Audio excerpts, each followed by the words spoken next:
For me, England is really the mother of clubbing the way we know it in Europe. Every time I played in England, from actually my career, really international career, started in England, London, a bit of Manchester, a bit of other cities, and there's always been a very organic relationship to the music here. Basically, there's always been a bit of hype involved. If you're hyped, you're received or perceived differently. But even if you have no name, which is how I started, without having a name in the clubbing world, if your music is good, you make the people dance, they will love you for it. And I like the fact that it's, you know what you're doing it for. If you play good, you'll be good. If you play bad, you'll be bad. And it's honest, it's sincere, and it's healthy. And I've been playing in England for 20 years now, and for different generations, obviously, because it's not the same people I'm playing now that I was playing like 15 years ago. But you still have that thing that, people just react to the music, and it's not necessarily music that they have to know. It's, you really get credit for what you do as a DJ, whether you're a name or not, and it's always very healthy for me to have that in mind, that I can actually try things, and if they're good, people will react well to them. And playing in Manchester, for me, is just going back to that very natural, organic relationship with me as a DJ, with my music and the crowd. I mean, very early on, pretty much from your first gig, whether it's locally or elsewhere, you learn that you can't be playing for yourself. You have to be able, you can be DJing in your room for like 20 years. The moment you DJ in front of a public, like everything ridiculously changes. And the first time I played, luckily I hadn't been DJing in my room for a long time, so I didn't have like bad habits of playing what I think is good and not caring of how people would react. So the first lesson you learn is like, you play for the people. If you don't, just get out of here. Basically, you're here to entertain them. So you have to find ways of merging what you like with what the people expect from you, and everyone can be expecting something different. So trying to make it work as a whole is what you learn first. And the second thing you learn is like, don't take anything for granted. Even like 30 years on, even if it's a place you play 10 times, every time will be different, and the 11th and 12th time won't be like the one before.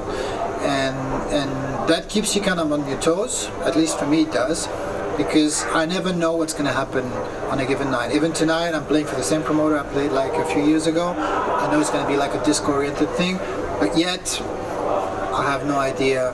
I don't take it for granted that it's going to be a great night like it was last time. So I still have to think of what I'm going to do. I'm still anxious about, is it going to be good or not, and I still have to make sure I give my best so it's actually as good as I can get it.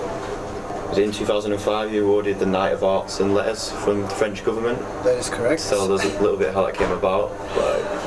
That's a bit of a weird thing, because it's a French distinction that usually is given to writers. It started from a long time ago, so it's for writers, playwrights, also journalists, and a few musicians and actors. But usually, the actors were always very well-established actors you'd hear from, because you'd see them on TV or on movies all the time. And the musicians would be like classical musicians, or like very well-established pop musicians. So having that given to DJs was, the time they gave it to me at the same time as Air and Cassius were the first three people to have it that were not part of this established thing, so it was a big deal. And it was kind of like, wow, it really came out of the blue. I had no idea it was even possible. So to be very honest, somebody called me like, are you okay with this? I'm like, yeah, it should be fun, right? And the also interesting thing is that we actually got to do a party inside like one of the government buildings where you don't get to go to, and it was like super high class and quite funny, like really old buildings and things. And that was about it. They give you like a green medal, and you don't have to wear it, luckily. which also I thought funny because like in the entertainment business, green is the bad color. You shouldn't wear green on stage. You shouldn't use green for any like suits and stuff as long as you're entertaining. So that's one of like a superstitious thing within the entertainment people, like no green, and the actual thing is green. So I thought it was a bit funny. But other than that, I mean, I don't feel different. But you know, it's proud to be somehow recognized for what you've done. I guess it's more like they recognize French people who have succeeded abroad or somehow extended the image of France outside the country. So that's the purpose of just sort of talk a little bit about like production. Obviously there's always that argument like vinyl versus digital, analog versus synth and software. Like, how do you feel about it all? Well, in my case, I mean, I grew up through all the stages of it. I mean, when I started DJing, there were only vinyl. CD wasn't even invented.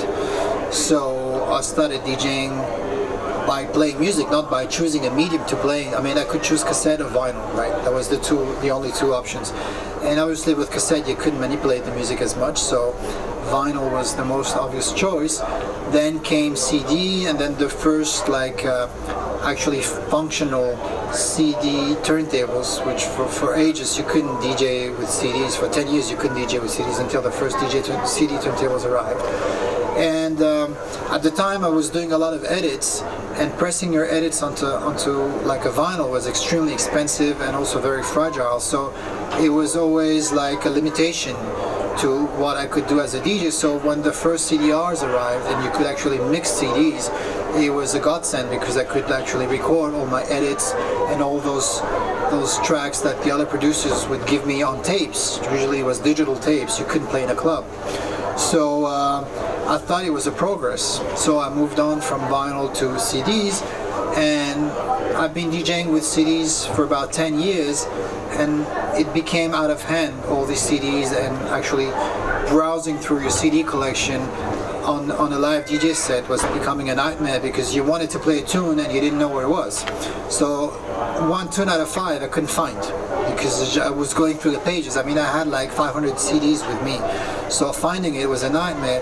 And the computer thing with the search function, obviously you have all your library there and you can just type a few letters and the thing pops up.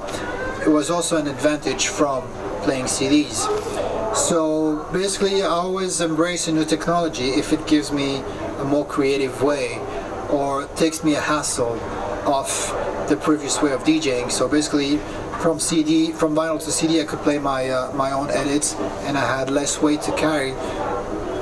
Whereas in the end, I think I had so many CDs that it was the same as carrying a record crate. But anyway, it gave me an edge that I couldn't do with vinyl, and now the laptop gives me an edge because I can browse through my collection in a more efficient and fast way. So I think those are tools.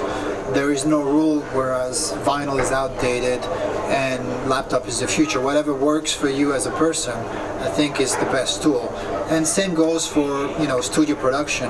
I mean, I have a pretty decent collection of analog synths. I have an 808, I have a 303, I have all those like emblematic synths that you absolutely need if you want to make a house record. And sometimes I use them, but some other times I don't, because I think if you have the culture and if you know what you want, you can pretty much get it out of anything. So it's not because you're gonna have a Roland TB303 that you're gonna be good at making acid music. Not necessarily. It may help, but if you know what you want to achieve, you can do it with pretty much any synth, whether it's software or hardware. What matters really is what makes you inspired. If it's more inspired for you to twiddle knobs, yes, you should have something that's physical because you're gonna get more out of it than just like moving your mouse and cursor over a computer. And I totally understand sometimes I have fights over what's better and what's, you know, whether you should use like real analog gear or like do with the software instruments. Whatever inspires you is what's right for you. So there is no right and wrong, and I can really assure you that I can make a soft synth sound like an analog one and vice versa. Some people use analog synths and it sounds like it's a plugin. So it's all about how you treat it. It's all about how much you know the sound you want to achieve, and if you want to achieve something that's from the history of house music, say for one style, if you know that style well, you can make it with anything. I haven't met anyone that I've mixed, but I have to give a special mention to Bjork, because I think it's the artist that I've remixed that helped me sort of like expand my notoriety outside of my country. It was I was given the first single of Bjork to remix was called Human Behavior, I think in 92 or 93. And at the time, I was only DJing in France and I was remixing a lot of French artists, but I really wanted to remix international artists, and it was the first single of the singer of the band called the Sugar Cubes, which I already knew and I loved, and I was being offered this and I was very happy. And I did this house mix at the time, and it turned out that a lot of American DJs like Frankie Knuckles and David Morales, Tony Humphries were playing it without me knowing it, and basically it helped my name go abroad, and that kind of kick-started my career internationally. So that's really the artist that, without me ever meeting her, without probably her even knowing that somebody did a remix of her, because I don't think she's into that, it really helped me. But other than that, the remix I'm the most proud of is probably The Love I Lost by Teddy Pendergrass, Harold Melvin and the Blue Notes, because the Philly sound is really what I love the most in terms of music, because it's very sophisticated, it's also live, it's a whole orchestra playing, and to be able to actually get my fingers on it and do my own interpretation of it I was very, very proud to be able to do that. And it's still a song that a lot of people play, so I'm happy that I didn't disappoint the essence of the original song. I just made an alternate version to the original, which was already very good. So that's also my policy when I remix. I just don't want to break the spirit of the original. I just want to take it somewhere else, still keeping the original vibe.